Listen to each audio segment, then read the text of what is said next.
बाद में दे देना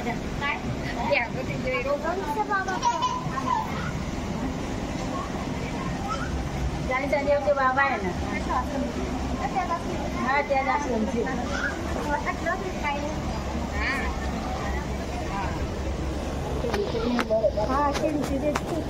आत्मा रमणे रमते नगरामध्ये क्रीडा करीती तुम्ही ते ब्रह्मपदानेती तया नमन श्री प्रभुराया तया नमन श्री प्रभुराया वर्णेन रम्या स्थळभूपवित्रा त्राता पिल्ल व्याघ्रविहार जाळी जाळी तयाचे अगस्परिष्यदाणी दाणी तसाओ मजचक्रपाणी दाणी तसाओ मजचक्रपाणी श्री गोविंद प्रभु महाराज की जय.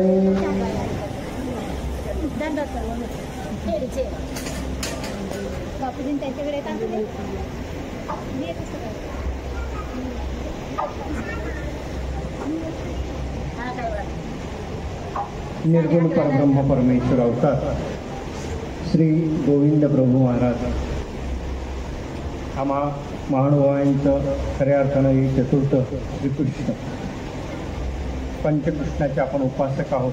त्यातील चतुर्थ श्रीकृष्ण भगवंत म्हणजे साक्षात निर्गुण परब्रह्म परमेश्वर अवतार श्री गोविंद प्रभू बाबा. श्री गोविंद प्रभू महाराजांची अवतार दिन आज आपण संपन्न करत आहोत.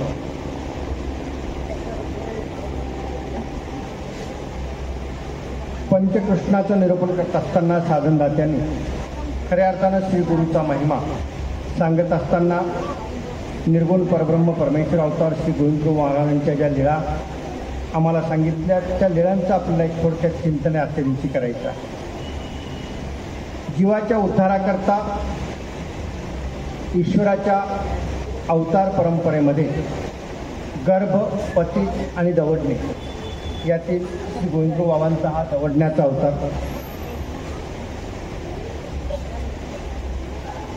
श्री गोविंद प्रभू बाबांच्या चरित्रामध्ये रिद्धपूर चरित्रामध्ये जर आपण बघायला गेलो तर खऱ्या अर्थानं एक इतर अवतारांपेक्षा श्री प्रभू बाबांमधली असलेली विलक्षणता, अगदी वराडाचं हे त्या काळातलं दैवत, राऊळ माय राऊळ बाप,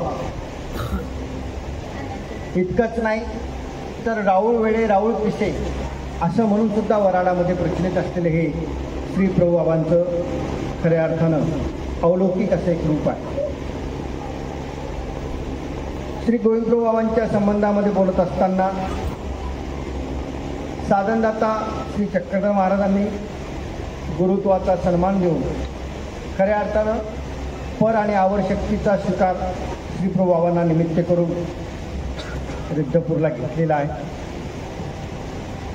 आणि तेव्हापासनं जेव्हा जेव्हा आमची सर्वज्ञ उदास असायची, खऱ्या अर्थानं या प्रपंचामध्ये असलेल्या जीवमात्रांच्या कल्याणाकरता फिरत असताना जेव्हा केव्हा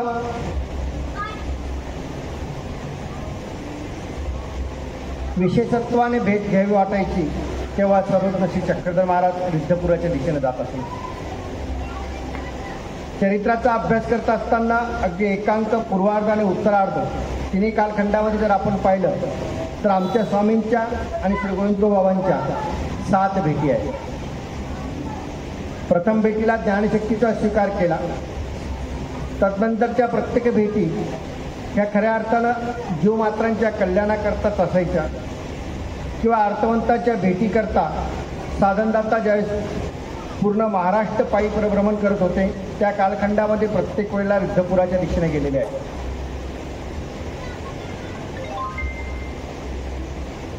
अगदी एकांकामध्ये आमचे सर्वज्ञ ज्यावेळेस सिद्धपुराच्या दिशेने येत होते त्यावेळेस आमच्या स्वामींना एक नाथपंथाचा संन्यासी भेटतो आणि हा संन्यासी वयाच्या 20-25 मध्ये आहे, ऐन तारुण्यात आहे आणि स्वामींशी याचा संवाद चालू होतो. सर्वज्ञ तसे त्याच्या त्या संन्यासपणाला म्हणण्यापेक्षा त्याच्या संवाद कौशल्याला भरलेले आहे. हा घोडाचुडी नावाच्या एका संन्यासाचा शिष्य आहे. दोघांची भेट होते. स्वामी रिद्धपुराच्या दिशेने येत होते, म्हणजे पूर्वेला येत होते आणि हा नाथपंथाचा संन्यासी किष्किंध पर्वताकडं म्हणजे पश्चिम दिशेला चाललेला होता. यांनी स्वामींना सांगितलं, म्हणजे जी किष्किंध पर्वताला चला, तिथं आमचे गुरु आहेत, तिथलचं सौंदर्य, तिथलचं नैसर्गिक सौंदर्य, तिथं असलेले प्राणीमात्रांचं तो वर्णन करायला लागलेला आहे की तिथं प्राणीमात्र कशी आहेत की घोड्यासारखी वानर आहेत. अगदी तिथं वाली सुग्रीवाची मंदिरं आहेत, वनस्थळामध्ये अनेक ऋषीमुनी तिथं आहेत आणि अशा या पर्वताच्या दिशेनं आपण आलं पाहिजे. या संवत कौशल्याला किंवा त्याचा काही पूर्वाधिकार असेल त्या अधिकारानुसार सर्वज्ञ सुद्धा तयार झालेले आहे. पाहतो माणसाच्या जीवनामध्ये क्षण हा कधीच टिकत नाही. मगाशी आमच्या गुरुजींनी इथे उल्लेख करताना सांगितलं की गेल्या 24 वर्षापासून हा खऱ्या अर्थानं अवतार दिनोत्सव संपन्न होतो आहे. अगदी 24व्या वर्षी सुरुवात झालेली ही जी खऱ्या अर्थानं अवतार दिनोत्सवाची कल्पना आहे ती आज 24व्या वर्षी म्हणजे दुसऱ्या टप्प्यात येते आहे की नाही. 12 वर्षाचं एक टप, 24 वर्षाचं 2 टप. आणि म्हणून जीवनात आलेला क्षण खऱ्या अर्थानं शेवटच्या क्षणापर्यंत कसा टिकवावा हे आमच्या सर्वज्ञांच्या त्या लीळेत आपल्याला दिसत आहे. श्रीप्रभूंची लीळा आठवत असताना अनेकशा घोडाचुडीचा तो शिष्य मला या ठिकाणी आठवला की जीवनात माणसाला क्षण टिकवता येत नाही. स्वामींनी सांगितलेलं एक सूत्र आहे आमच्या. खऱ्या अर्थानं आपण वचनरूप ईश्वराचे भक्त आहोत, कारण आपण असन्निधानी आहोत. पूर्वोत्तर क्षण दुर्लभ. जीवनात आलेला पूर्वक्षण हा उत्तर क्षणाला जोपर्यंत भेटत नाही तोपर्यंत तो खऱ्या अर्थानं दुर्लभ आहे. आणि या शिष्याच्या जीवनात हा एकदम उत्तम असा क्षण आला होता की साक्षात उभयदृश्य अवतार सर्वज्ञ श्री चक्रधर महाराजांचं सन्निधान याला लाभलेलं होतं. पण तो पूर्वक्षण त्याला उत्तर क्षणापर्यंत नेता आला नाही. आपल्या जीवनामध्ये अनेक वेळेला पूर्वक्षण येत असतं. श्री गुरूंची भेट होते, नामस्मरण घेतो, आपण नाम घेतो, उपदेश घेतो, पण तो घेतलेला पूर्वक्षण उत्तर क्षणापर्यंत आपला जात नाही, कारण आपली तुटसाण होत असते. आपण विधीने अविधीने ग्रासल्या जात असतो आणि विधी अविधीने ग्रासल्यामुळे आपली ती तुटसाण होते आणि जीवनातला पूर्वक्षण आपला कधी सुटून जातो आपल्यालाही कळत नाही. याच्या जीवनात असंच घडलेलं आहे. स्वामींची आणि श्रीप्रभूंची भेट तुम्हाला सांगायची होती की स्वामी उदास झालेले होते याच्या वागण्यावर. पाहतो आजही 850 वर्षाचा कालखंड लोटला. स्वामी उत्तरापंथी विद्यमान आहेत. तुम्हा आम्हाला सोडून स्वामी सर्वज्ञ खऱ्या अर्थानं 8 वर्षाच्या कालखंडामध्ये महाराष्ट्र सोडून निघून गेलेले आहे. म्हणजे आपण किती दुर्भाग्यहीन आहोत. आपण आपल्या भाग्याला खूप खऱ्या अर्थानं तोषत असतो की आम्ही भाग्यवान आहोत, पण आमच्या इतकं दुर्भाग्य कोणीच नाही आहे की पंचकृष्णाचे आपण उपासक असताना ज्या साधनदात्याने आम्हाला साधन दिलं तो साधनदाता परमात्मा 800 वर्ष झाले महाराष्ट्राला सोडून उत्तरापंथाच्या त्या भाग्यवंत भक्ताकरता निघून गेलेला आहे. तो परमात्मा आजही विद्यमान आहे, पण त्या परमात्म्याचं आपल्याला दर्शन होऊ शकत नाही, कारण देव दुर्लभ का देवा ते आठवीचा दुर्लभ. इथं तर देव दुर्लभ झालेला आहे. पाहतो तुमची आमची भक्ती चालली कशा करता? देव दिसावा, देव भेटावा याकरता चाललेली भक्ती आहे. मग दिसतो देव आम्हाला नाही दिसत, भेटतो देव आम्हाला नाही भेटत, कारण आम्ही भक्ती करतो पण ती स्वार्थानं लोलूप भक्ती करत असतो. आणि हे स्वार्थानं लोलूप चाललेली आमची भक्ती खऱ्या अर्थानं कामिक फळाला निघून जात असते. त्यामुळे ती निष्काम भक्ती आमच्याकडनं घडत नाही, तो परमात्मा आमच्या जीवनामध्ये टिकत नाही. घोडाचुडीच्या शिष्याच्या त्या संवाद कौशल्याला सर्वज्ञ भुलले म्हणण्यापेक्षा खऱ्या अर्थानं सर्वज्ञांनी त्याचा तो अधिकार जाणून त्याच्यासोबतचं ते सन्निधान सुरू झालेलं आहे. रोज अगदी भिक्षा सर्वज्ञांची चाललेली आहे. स्वामींची भिक्षा करपात्राची आहे. तटीप्रदेशी सुडाय, श्रीमुखी सुडाय. करपात्रामध्ये मिळेल तेवढी भिक्षा घ्यायची, नदी तीराला जायचं, भोजन करायचं, ही स्वामींची करपात्राची भिक्षा चालू आहे. हा शिष्य स्वामींच्याही पुढे एक पाऊल होता. याची चाटणीची भिक्षा आहे. जिथे मिळेल तिथेच ती घ्यायची, तिथे संपवायची आणि पुढच्या घरी जाऊन पुन्हा मागायची. ही चाटणीची भिक्षा इथे चाललेली. दररोज स्वामींना विचारून हा भिक्षेला जायचा. स्वामी याच्या आधी भिक्षेवरून आलेले असायचे, कधीतरी मागणं जायचे. आणि एक दिवस असं घडलं.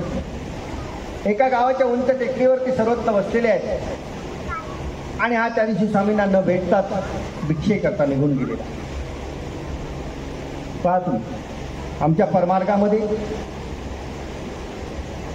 गुरुला विचारून गुरुची आज्ञा घेऊन खऱ्या अर्थानं आपल्याला जायचं असतं. त्याच्या मागची कारण हीच आहेत. नाही, आपण आश्रमात नसलो, बाबांना विचारून नसलो जात तरी आपण घरी आहोत. घरी आपल्या प्रत्येकाच्या घरामध्ये मंदिर आहे. आपण कामावर जात असताना, आपण कुठे नोकरीला जात असताना आपण देवावरती डोकं ठेवून बाहेर गेलो पाहिजे. का? कारण परमेश्वराचं साह्य आमच्या सोबत असलं पाहिजे. घोडाचोळीच्या शिष्याच्या जीवनामध्ये घडलेली एक छोटीशी घटना आहे. रोज विचारून जाणारा हा शिष्य त्या दिवशी सर्वज्ञाला न विचारता भिक्षेला गेलेला. एका बाईच्या घरापुढे जाऊन पोहोचला. भिक्षा सवाल केला. आधी तिच्या घरात काही कजा झालेली असावी किंवा हिच्या संन्यासाचं सामर्थ्य पाहावं म्हणून सुद्धा कुतूहलानं केलं असावं. परंतु घरामध्ये तिच्या चुलीवरती आंबील कडत होती. आंबील हा पदार्थ आपल्याकरता आपण कढी म्हणतो, पण ती कढी नाही आहे. खऱ्या अर्थानं हा आजही आंध्र प्रदेशामध्ये तो पदार्थ बनवतात. अगदी 2 ते 3 प्रकारचे ते पिठं असतात, त्यामध्ये आमसूल वगैरे असतं. अशी ती आंबील तिच्या घरामध्ये ती कढीवरती चुलीवरती कडत होती. आणि कडत असलेली ही आंबील या स्त्रीने आपल्या चाटूने, आपल्या त्या पळीने हातात घेतली आणि तशीच घेऊन आली, संन्याशाच्या हातावरती टाकली. चुलीवर कडत असलेली आंबील ज्यावेळेस संन्याशाच्या हातावरती पडेल त्यावेळेस चटका तर बसणारच आहे ना. भिक्षा हातात आली म्हणून त्यांनी चाटणी तर करून घेतली, पण बसलेल्या चटक्यामुळे त्याचा राग अनावर झालेला. पहा तुम्ही, राग विचित्र आहे. द्वारकाधीश सुद्धा भगवद्गीतेत सांगतात, क्रोधात भोति समोह, समोहात श्रुती विरम, श्रुती वंशात बुद्धिनाशो, बुद्धी नाशात प्रणिक्षते. क्रोध इतका विचित्र आहे ना की क्रोधात तिथं मोह निर्माण होतो आणि त्या मोहात बुद्धीचा नाश होतो. मग तो काय करावं काही न करावं त्याला सुचत नाही. संन्यासाचं तेच झालं. राग अनावर झाला. स्वतःजवळ असलेली विद्या सामर्थ्य, विद्याशक्ती, तंत्रमंत्राच्या साह्यावरती त्यांनी तो हात वळसणीला पुसला आणि पुसताक्षणी तोंडात एक शब्द बुडफुटला, जलजाओ बी जलजाओ. संपूर्ण गाव धडाधडा धडाधडा पेटायला लागला. आणि आपल्या स्वतःच्या सामर्थ्यावरती हास्य करत हा संन्यासी परत एकदा त्या पर्वताच्या दिशेने निघाला, ज्या ठिकाणी आमचे सर्वत्र बसलेले आहेत. स्वामींना येऊन भेटतो आणि म्हटलं, पाहिलं आमचं सामर्थ्य. स्वामींनी एका क्षणाचा विलंब केला. त्याला सांगितलं, एवढी भूतहिंसा केली, वरून हसत असतात. आणि या संन्यासाचा सर्वज्ञांनी त्याग केला. स्वामी निघाले सरळ रिद्धपुराच्या दिशेने. रिद्धपुराला सर्वज्ञ आले. पिवळ तळीला सर्व आमच्या श्री गोविंदराव बाबांची खेळ क्रीडा चालली. ही देवाच्या भेटीचं स्थान आहे. पाहतो पिवळ तळीला सर्वज्ञांची आणि आमच्या श्री गोविंदराव बाबांची भेट झाली. चरित्रकार माईभट्ट म्हणतात की दोही देवामधला संवाद तो नेणे. काय संवाद झाला सांगता येत नाही, पण त्या दोन्ही देवाच्या भेटीमध्ये खऱ्या अर्थानं ती उदासीनता आलेली होती. की या जीवमात्राला मी संविधान देण्याकरता निघालो, जीवमात्राच्या कल्याणाकरता निघालो. हा जीवमात्र पण अविधीने ग्रासल्या गेलेला. याच्या अविधीमुळं, याच्या छोट्याशा क्षुल्लक चुकीमुळं हा कितीतरी हिंसा करतो आहे. आणि त्या ठिकाणी सर्वज्ञांच्या मुखातलं एक सूत्र निघालं होतं, त्या संन्यासाला समजून सांगत असताना, जीव क्षणा एका माझी काहीशा एकाचे आपजवी, जे जन्माच्या सहस्री निस्तरो नसे. एका क्षणात, खूप वेळ लागत नाही, एका क्षणात आपण इतकी मोठी जोड जोडू शकतो की जे 1000 जन्मापर्यंत पुढे. पण एका क्षणात आपण इतकी मोठी दुष्कृत्य जोडू शकतो, इतकं मोठं पाप जोडू शकतो, इतका मोठा दोष जोडू शकतो की जो 1000 जन्मातही फिटत नाही. पाहतो आज निघालेले अनेक शस्त्रास्त्र आहेत. पाहतो युक्रेनचं आणि रूसचं युद्ध चालू आहे सध्या लाईव्ह. प्रत्येकाला माहिती आहे, टी व्ही प्रत्येकाच्या घरात आहे. भयानक शस्त्रास्त्र निघाली आहेत. इतकंच कशाला, आपल्या घरात सुद्धा अनेक शस्त्र येऊन पोहोचलेले आहेत. डास मारायचं तुमचं गुड नाईट घरात आहे का? ते मुंग्या मारायचं तो खेळू काय म्हणतात त्याला, लक्ष्मण रेषा. कधीतरी ते रेषा ओढून पाहायचं ते मुंग्या कशा मारतात. हिंसेनं आपण ग्रासल्या जातो आणि अहिंसा तत्व आम्हाला शिकवल्या गेले. कशा करता? कारण अहिंसा तत्वाशिवाय आम्ही देवापर्यंत पोहोचू शकत नाही. अनेक शस्त्रास्त्र घरातून पोहोचलेले आहेत. ही तर हिंसा झाली. शारीरिक हिंसा आहे, मानसिक हिंसा आहे, वाचिक हिंसा आहे. आपण शब्दाने सुद्धा अनेकांना अनेक वेळेला दुःखत असतो. सर्वत्र याच तर गोष्टीवर उदास होते ना. श्रीप्रभूंची भेट झाल्यानंतर स्वामींचा आणि श्रीप्रभूंचा तोच तर संवाद नसेल ना. पाहतो श्रीप्रभू चरित्रामध्ये आलेले अनेक पात्र आहेत. पाहतो गेल्या 24 वर्षात अगदी श्रीप्रभूच्या बऱ्याच वेळा तुमच्या पाठ झालेल्या आहेत. अनेक पात्र आहेत, पण त्या अनेक पात्रांमध्ये खऱ्या अर्थानं श्रीप्रभू बाबांची प्रसन्नता ज्या पात्रावरती होती ना, असे अगदी बोटावर मोजण्याची 2-4 पात्र आहेत. श्रीप्रभू चरित्रामध्ये श्री गोविंदप्रभू बाबांचं विशेषत्वाने एक विशेष असा आहे की ज्या भक्तांनी जी सेवा घेतली तीच सेवा त्याच भक्तांनी केली पाहिजे. दुसऱ्याने केल्यावर श्रीप्रभू बाबांनी तिचा स्वीकार केलेला नाही. आमचे स्वामी उत्तरापंथी निघून गेल्यानंतर हा संपूर्ण परिवार रुद्रपुराला श्रीप्रभू बाबांच्या सन्निधानामध्ये आला. माई भट्टाने तो हिऱ्या माणकाचा व्यापार करायचा, त्यातनं येणारं द्रव्य श्रीप्रभूच्या सेवेला समर्पित करायचं. आचार्याने अगदी त्या परिसरामध्ये अटल विजनातिक्रमे राहायचं आणि येणाऱ्या भक्तांना श्रीप्रभूच्या सन्निधानाकडे घेऊन यायचं. एक वेळेला आमचे आचार्य असे फिरत फिरत जवळच असलेल्या त्या राम्याला जाऊन पोहोचले आणि तिथं गेल्यानंतर त्या झाडाखाली ते स्मरणाकरता बसलेले आहेत, ध्यानस्थ बसलेले आहेत. त्यांचा तो आटनामधला तो स्मरणाचा क्रम चालू होता आणि स्मरणाकरता बसलेले असताना त्या ठिकाणी घोड्यावरून एक भक्त आले. त्या भक्ताचं नाव आहे महिदेव पंडित. आलेला हा ब्राह्मण घोड्यावरनं आला, आपले कपडे उतरवले, झाडू घेतला. समोर असलेलं ते सिद्धेश्वराचं मंदिर होतं, महादेवाचं मंदिर होतं. संपूर्ण मंदिर झाडून काढलं. नदीवरनं पाणी आलं, ते पूर्ण मंदिर धुवून काढलं. स्वतः परत स्नानाला गेले, स्नान केलं, मग येऊन पिंडीला तर्पण केलं. ही सगळी घटना आचार्य पाहत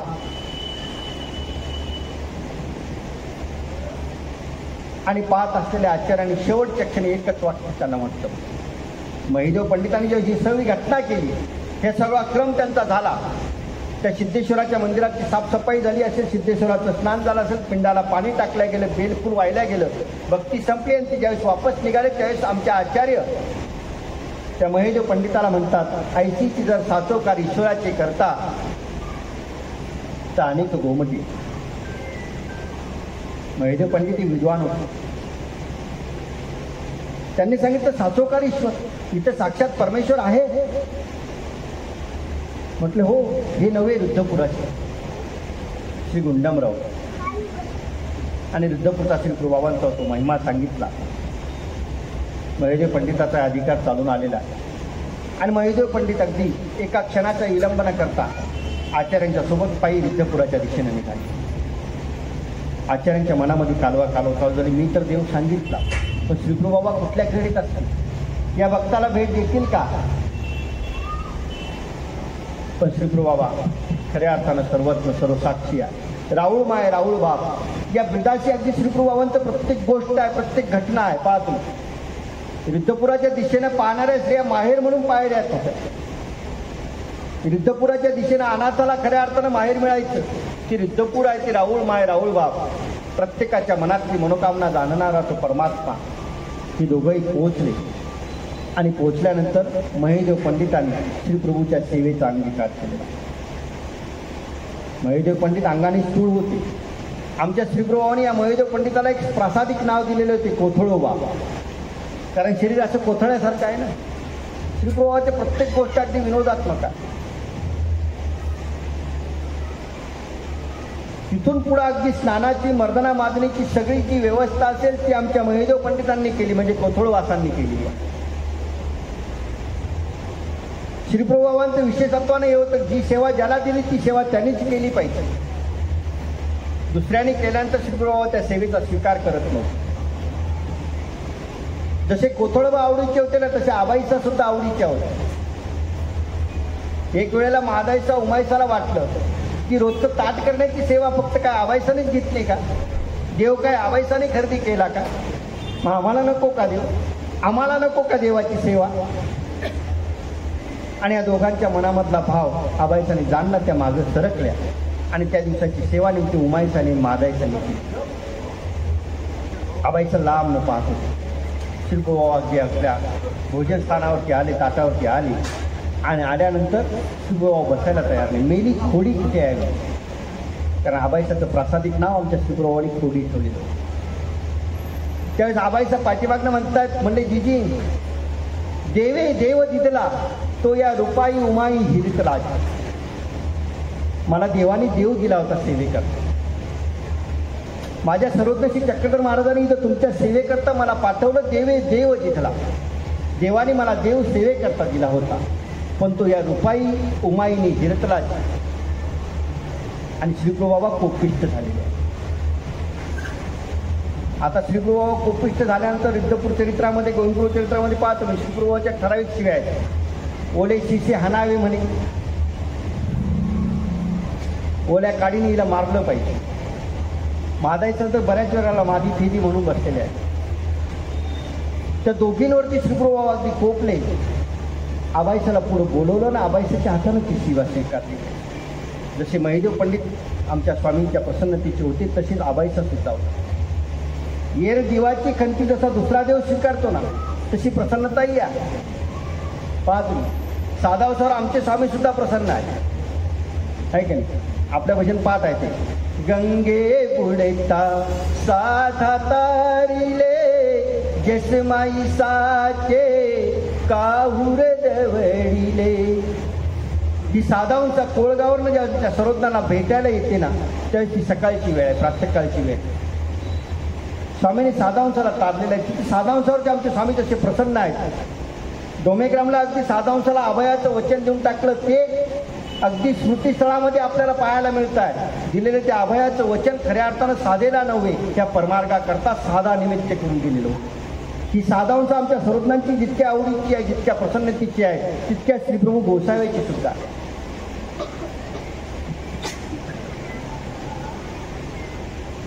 डोमेग्रामला त्या राजमठामध्ये सर्वज्ञ असे त्या पडवीवरती ज्या आपल्या चरणचारी चालत होते, शतपावली करत होते, त्यावेळेला समोरनं ती बैलं नेत असताना काही लोक दिसले.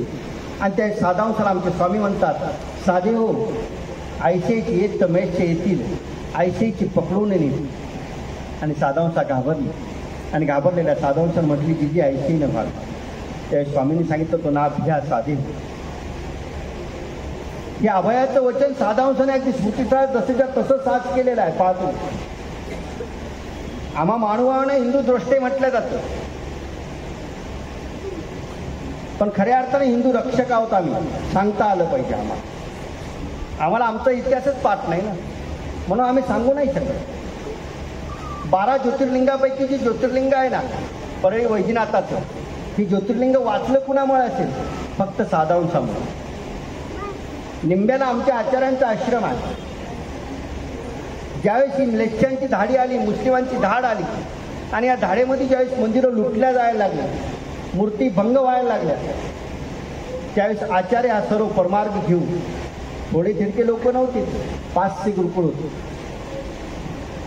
त्यातल्या तरुण स्त्रियांना, तरुण साधकांना घेऊन आचार्य निघाले. पण जे वयस्कर होते ते चालू शकत नाही. धाड जवळजवळ येते आहे, कारण येणाऱ्या धाडीमुळं अनेक नुकसान झालेलं आहे महाराष्ट्रात. स्त्रियांची आबरू लुटल्या जातात, मंदिरं उद्ध्वस्त केल्या जातात. आणि मग इथं परमार्गाची साधक आहेत, यांचंही काही ना काही होणार आहे. आणि म्हणून यांना त्यांच्यापासून वाचवलं पाहिजे म्हणून आचार्य वापस निघालेले आहेत, महाराष्ट्राच्या दिशेने निघालेले आहेत. धाड मागणं इतके आहे. परळी वैजनाथापर्यंत पोहोचले. साधावंसाला सांगितलं, साधेव तुम्हाची गोसाव्याचा उरवायचा. हे जे वयोवृद्ध आहेत ना, यांना घेऊन तुम्ही थांबा. या परळी वैजनाथाच्या मंदिरात तुम्ही थांबा. त्या वैजनाथाच्या मंदिरात साधावंसा बसलेली आहे अगदी जखड म्हातारी आहे, चालू शकत नाही, स्थूळ शरीर आहे.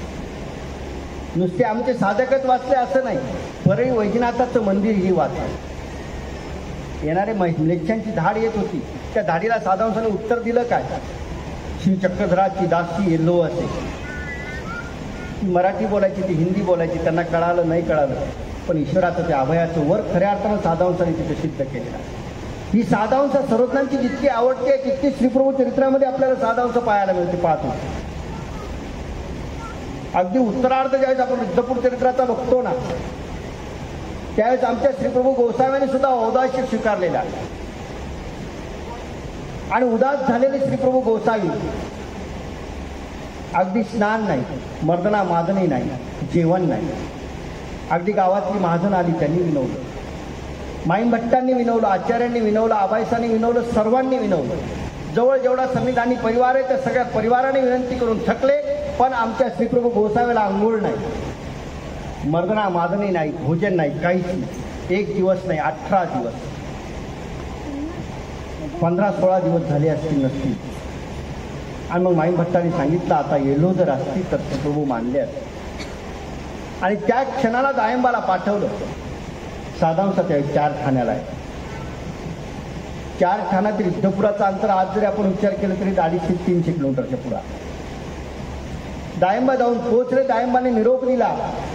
दायंबाचा तो म्हणून चेहरा, उदास चेहरा पाहिल्यानंतर साधावंसा म्हटले, झालं काय? म्हणले, साधे हो, श्रीप्रभू गोसाव्याशी उपास.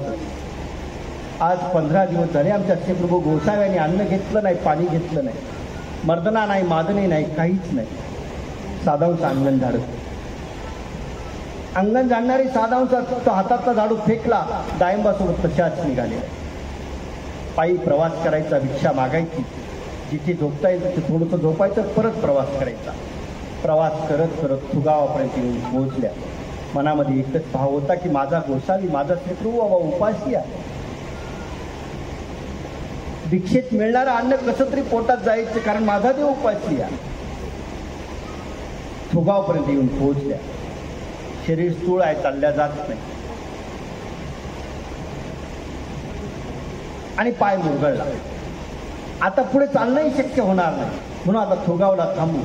एका ब्राह्मणाच्या पडवीला दायंबाने साधावंसाने थांबण्याचा विचार केला. ब्राह्मणीन बाहेर आली. सांगितलं, आई कोण आलात, कुठून आलात, तिथं कुठं थांबता? नाही, थोडंसं बसू द्या. पडवीला कसं तरी बसण्याचा प्रयत्न केला. तेवढ्यात ब्राह्मण आला. म्हटले, आई कुठून आला? म्हणजे बाबा गंगा तीरावरून आली. कुठे चालला? म्हणजे जोऱ्याकडे चालला. ब्राह्मणाने गरम पाणी आणलं, पाय धुतले, दूध भात जेवणाकरता आणला. थोडासा कसा तरी खाल्ला, पण खात असताना मनात विचार केला, मी तरी मस्त जेवण करते, गरम गरम दूध भात खाते आहे. माझा देव, माझी राऊळ, माझा बाप, माझी माय उपाशी आहे, मी खाते. आणि त्या क्षणाला मनामध्ये संकल्प केलेला आहे. पाहतो ईश्वराकरता आपल्याकडनं नाही होत संकल्प. या भक्तावरती ईश्वर प्रसन्न होते, कारण यांचा संकल्प हे सिद्धीला नेत होते. साधावंसाने मनात संकल्प केला की उद्या सकाळी श्रीप्रभुवाच्या चरणाचं चरणोदक तेच पाणी, श्रीप्रभुवाचा उच्चिष्ट प्रसाद तेच माझं अन्न. तोपर्यंत मी अन्न घेणार नाही, पाणी घेणार नाही. रात्र कशी तरी काढली. सकाळी उठल्या, चालायला सुरुवात केली, चालल्या जात, पाय मुरगळलेला. त्या अवस्थेत चालायचं तरी कसं? तेवढ्याच मागणं कोणीतरी आला ज्याला खेडला जायचं. घोड्यावरनं आलेला हा पुरुष साधावंसाजवळ येतो. म्हणजे आई कुठं चालल्या? म्हणजे बाबा रिधोरा चालले. मग बसल्यात का? चला ना. नाही रे बाबा, पायाने चालल्या जात नाही. स्वतः खाली उतरला, साधावंसाला घोड्यावरती बसवतो. ईश्वराकरती संकल्प केल्यानंतर ईश्वर साह्यपार कसं होतं. आणि राजमठापर्यंत आणून साधावंसाला सोडलं. इकडं सगळं भक्त परिवार अगदी जीव की प्राण आणून फक्त साधावंसाची वाट पाहत होती. काय आता 18 दिवसाचा उपवास आहे. नेमकी उदासीच धरली कशा करता? सर्वज्ञ आम्हाला सोडून गेलेले आहेत, त्यांच्या संभाळे घातलं तेही स्वतः. 18 दिवस झाले, अगदी अन्न पाणी काहीच नाही आहे. मग आम्ही जायचं. प्रत्येकजण अगदी प्राण मना कंठामध्ये आणून त्या साधावंसाची वाट पाहतो. आलेली साधावंसा पाहता क्षणी सगळे भक्तजन हरकले. आबाईसाने निरोप दिला. म्हणले, बाबा तुमची साधा आली. पाच प्रसन्न होऊन दिली दार कुणाला? साधेला. प्रसन्न होऊन नख दिलं कुणाला? साधेला. ही साधावंसा येऊन पोचल्यानंतर आबाईसाने निरोप पाठवला. म्हणले बाबा साधावंसा आलेली आहे, सकाळची निघाली हो, पाणी नाही तिला, तानेली याचे, पण तिचा संकल्प आहे देव, तुमच्या चरणाचं चरणोदक तीच पाणी घेणारा.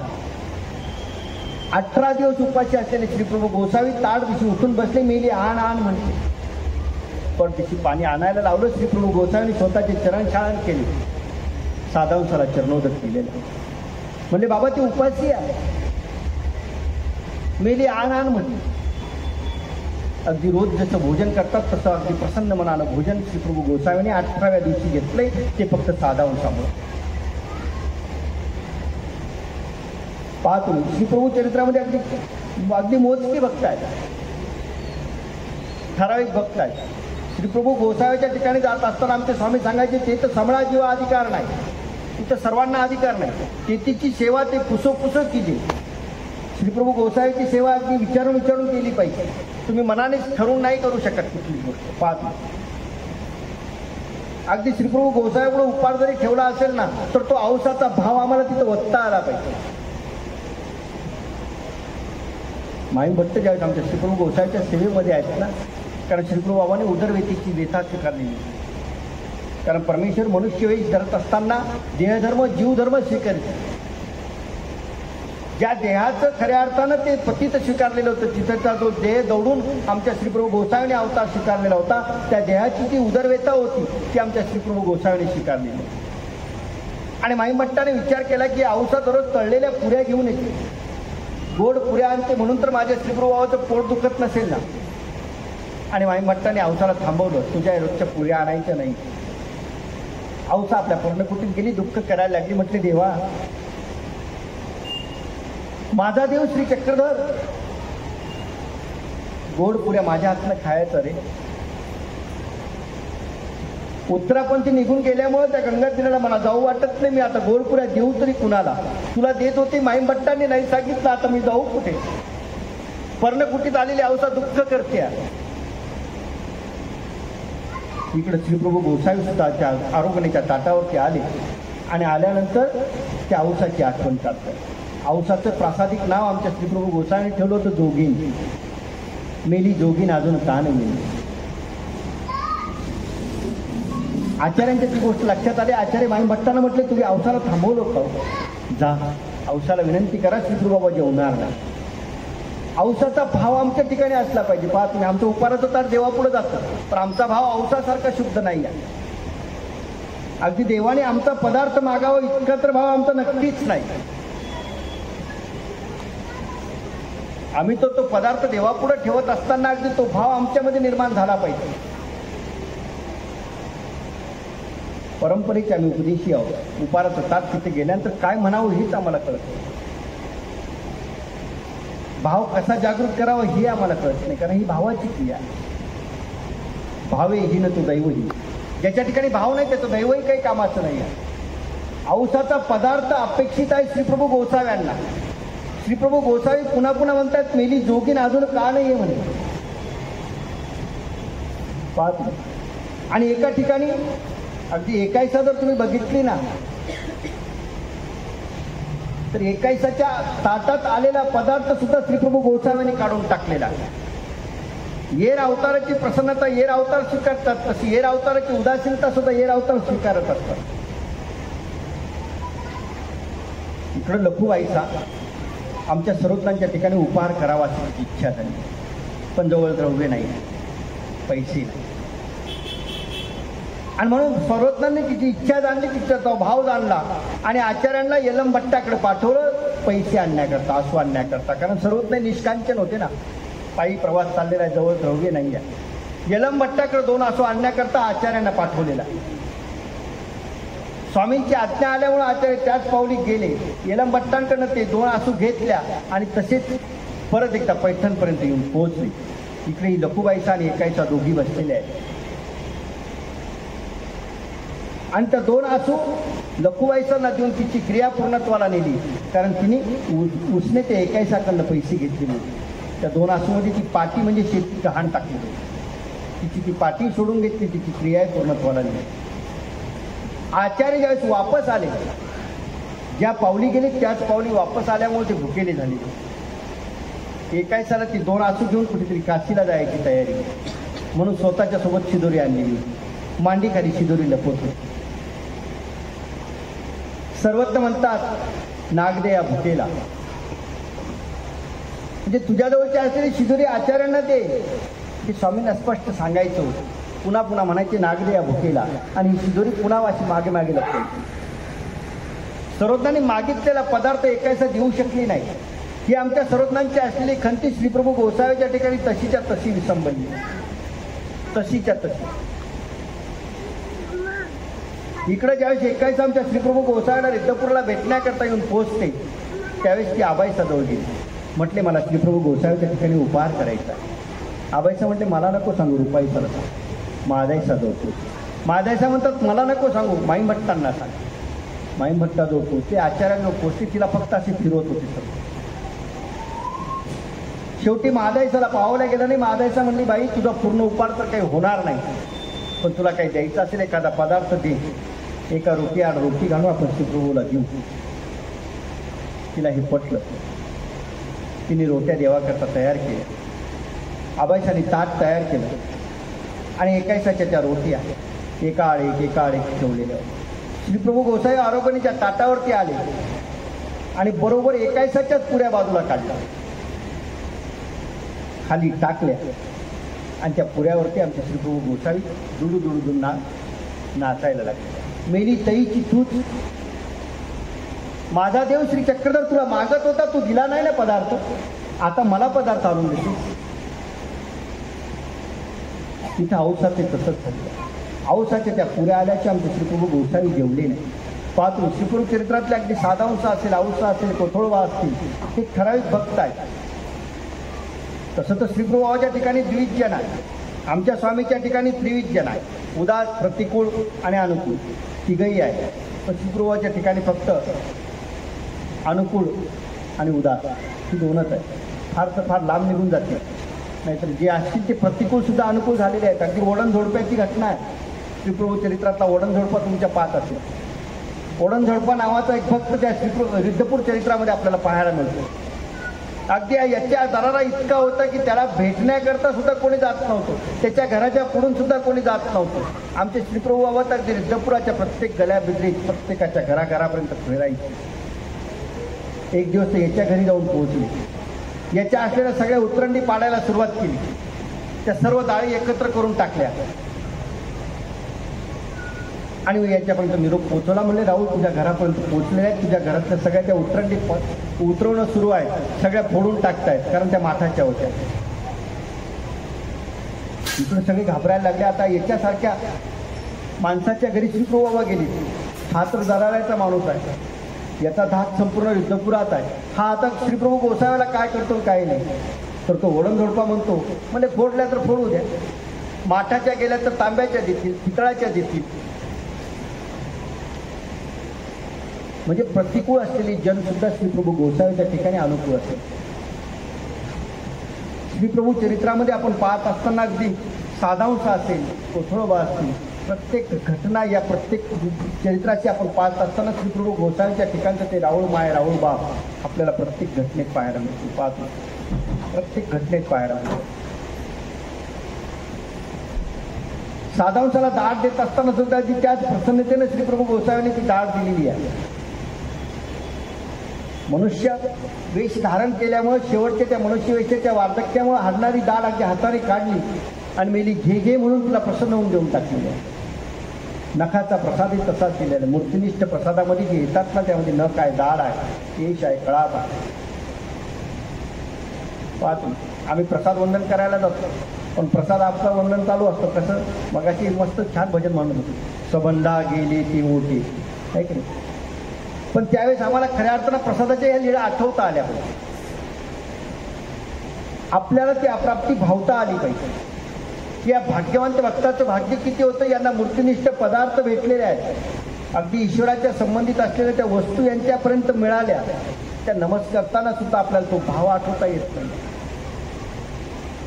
उपहार दाखवत असताना तो भाव आपल्यामध्ये जागृत असला पाहिजे की परमेश्वरा तुझ्या कृपेने मिळालेली ही सर्व पदार्थ आहेत, पण ही तुझ्या पुढे ठेवण्यामागचे कारण एकच आहे की तुझी कृपादृष्टी या पदार्थावरती असावी.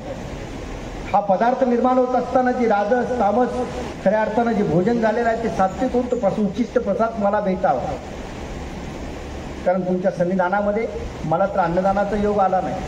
मग तो कुठल्या साधूच्या ठिकाणी येत असेल, कुठल्या परमार्गाच्या ठिकाणी येत असेल, तो येता येता मला ईश्वराचं भजन घडलं पाहिजे. कारण ईश्वराच्या ठिकाणी भजन घडल्यामुळं प्रेमाचा अधिकार निष्पन्न होणार. पाहतो सारंग नावाचा मातंग क्षेत्रखाची लीळा आपल्या पाहत आहे. अगदी ज्या काळामध्ये जो पदार्थ असेल, मग तो हुरडा असेल तो हुरडा, हरभरे असतील तर हरभरे, शेंगा असतील तर शेंगा, त्या 2 द्रोणामध्ये ठेवायच्या, श्री प्रभू गोसाव्याला द्यायचे. क्षेत्र म्हणजे शेत, खाद म्हणजे खाद्य. शेताचं जे खाण्याचे पदार्थ आहेत ना ते आमच्या श्री प्रभू गोसाव्याच्या ठिकाणी अर्पण करणारा हा सारंग किती मोठा अधिकाराचा. तसं तर रिद्धपुरामध्ये असलेले प्रत्येक भक्त अधिकाराचे होते. मायेने अगदी या सर्व गोष्टींचा सहयोग योग घडून आणलेला होता. तिथं भाग्यवंत भक्ताला घेऊन पोहोचवलेलं होतं, कुणाला सुद्धा नाही.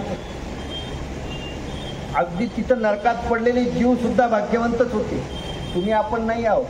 रिद्धपुराच्या कशा गटारी भाग्यवंत झाल्या, प्रभुरायाच्या करकमलाने तुम्ही उद्धरिल्या, दयाळा तुम्ही उद्धरिल्या. विठ्ठपुराला नरकात असलेले जीव सुद्धा भाग्यवंत होते, कारण त्यांना श्रीप्रभू गोसाव्याचा संबंध होता. श्रीप्रभू चरित्रात आपण पाहताना प्रतिदिनी 60 जीवाची अविद्या छेद चालू आहे. एक नाही, 125 वर्षात 125 गुणीला 60 जर केलं तर किती जीवाचा उद्धार आहे. पाहतो गणित करून पाहू आपण. प्रतिदिनी 60 जीव, रोजचे 60 जीवाचा अविद्या छेद तिथे चाललेला आहे. कारण रिद्धपुराचं माहितनं, रिद्धपुराची ती महिमाच तशी आहे. कारण ते रिधिरपूर म्हटल्या जातं. जमदाग्नी ऋषींचा आश्रम तिथं होता. माता रेणुका तिथं होती. रिद्धपुराची पूर्वपीठिका तुमच्या पाहत असेल तर रिद्धपुराच्या त्रेतायुगामधलं जे रिद्धपूर आहे ते वेगळंच होतं. कारण तिथं ऋषीमुनींचे आश्रम होते. त्याला रिधिरपूरही म्हटलं जातं, रिद्धी सिद्धीपूरही म्हटलं जातं. कारण तिथं अनेक ऋषीमुनींचे आश्रम होते. त्यात जमदाग्नी ऋषींचाही आश्रम होता, माता रेणुकेचाही आश्रम होता. आणि यांचा पुत्र परशुराम हा महादेवाजवळ शस्त्राभ्यास करण्याकरता होता. आणि त्याच वेळेला ज्या त्रेतायुगामध्ये जो राजा सहस्रार्जुन झाला होता कार्तिवीर, या राजा कार्तिवीर्याकडनं तिथं त्याच्या 3 अपराध घडलेले आहेत. पाहतो आपण सुरुवातीला अविधी पाहत होतो ना, तो अविधी राजा कार्तिवीर्याच्या जीवनात आलेला होता. कारण हा कार्तिवीर्य राजा जन्मताच रुंड भाऊ आहे. याला 2 हात नाही आहे. पण हा श्री दत्तात्रय प्रभूंना शरण जातो. दत्तात्रय प्रभूंचं स्नान झाल्यानंतर दत्तात्रय प्रभूंकरता अगदी ते धूप घेऊन त्यांची केस सुकवण्यात ते व्यापाराचं आहे. आणि त्या दिवशी नेमक्या याला धुपाटणं सापडत नाही, म्हणून हातावरती ते विस्तव घेतो आणि एका गुंड हाताने ते धूप आमच्या श्री दत्तात्रय प्रभू महाराजांना दाखवत असतो. थोड्या वेळात ते रुंड असलेले हात, गुंडे असलेले हात, ती कातळी गळायला लागते, करपट वास येतो. आणि सांडी सांडी म्हणून ज्यावेळी दत्तात्रय प्रभू महाराज प्रसन्न झालेल्या दत्तात्रय प्रभू महाराजांनी याला 2 हात नाही तर सहस्र हातांचं बाहुबळ दिलेलं आहे. पण देत असताना 3 नेम घातले: श्रीहत्या, गोहत्या आणि ब्रह्महत्या. 3 हत्या तुझ्याकडून घडू नये. आणि नेमकं याच्याकडून तेच घडलं ते रिद्धपुराला. आजही रिद्धपूरला जमदाग्नी ऋषींचं ते स्थान आपल्याला करायला मिळतं. कोल्हारी आईचं जे स्थान आहे त्याच्या पुढे जमदाग्नी ऋषींचं आश्रम. आणि तिथं एकाच वेळेला 3 गोष्टी घडल्या. कारण जमदाग्नी ऋषीला इंद्राने प्रसन्न होऊन कामधेनू दिलेली आहे. आणि ही कामधेनू त्या जमदाग्नी ऋषींच्या आश्रमात. हा सहस्रार्जुन ज्यावेळेस तिथं ते शिकारी करता त्या जंगलात फिरत होताना त्यावेळेस याला तहान लागली. याचे सैनिक पाण्याचा शोध घेत होते. आणि शोध घेत घेत नेमके रेणुका मातेजवळ जाऊन पोहोचली आणि तिला सांगितलं आमचा राजा इथे आलेला आहे सहस्रार, त्याच्याकरता पाणी द्या. तिने सांगितलं अतिथी देवो भव, तुम्ही अतिथीच्या रूपानं माझ्या घरी आला, नुसतं पाणी काय मागता. तिने अशी चरबी करून दिली पाण्याची. सांगितलं खोलगट भाग सोडा आणि तिथं टाका, आहे तो तलाव आजही. दाबेरी केली का तुम्ही सर्वांनी? बऱ्याच लोकांनी रिद्धपूर दाबेरी केली असेल. दाबेरीच्या पलीकडचा जो दरबाळा तलाव आहे ना, तो तलाव आहे. त्यांनी ते पाणी नेलं, तिथं टाकलं, तो तलाव तयार. लाव लष्कर सगळे आंघोळी केलं, राजाही पाणी पिला. आणि मग पाणी पिल्यानंतर जेवणाचं आमंत्रण आलेलं आहे म्हणून जेवणाकरता जाऊन पोहोचली. पाहतात तर छोटासा आश्रम आहे. समोर आलेल्या ताटामध्ये पक्वान्न पाहिल्यानंतर विचार करायला लागले, छोटासा आश्रम आहे, कुठं धूर निघत नाही, कुठं काहीच नाही, पळापळ नाही, एकटी स्त्री दिसते आहे. प्रधानाला चौकशी करायला सुरुवात केली. प्रधानाने इकडे तिकडे शोधलं, सांगितलं, म्हणजे राजा इथं कामधेनू आहे. पोटाची भूक शांत झाली, पण काहीची आशा निर्माण झाली. जमदाग्नी ऋषी आले, त्यांना मागितलं मला कामधेनू देऊन टाका. त्यांना तर नाही, हे इंद्राचं वाहन आहे, माझं नाही, मी तुम्हाला का देऊ, आणि येत असेल तर घेऊन जा, राजा आहे. तर ती कामधेनू आली नाही, आणि ती कामधेनू येत नाही म्हणून तिच्यावरती वार करण्याचा प्रयत्न केला. तिच्या त्या सेनातनं मलमूत्रात्मक सैनिक निर्माण झाली. ती घनघोर असं युद्ध झालं, ती रिधीरपूरही म्हटलंय.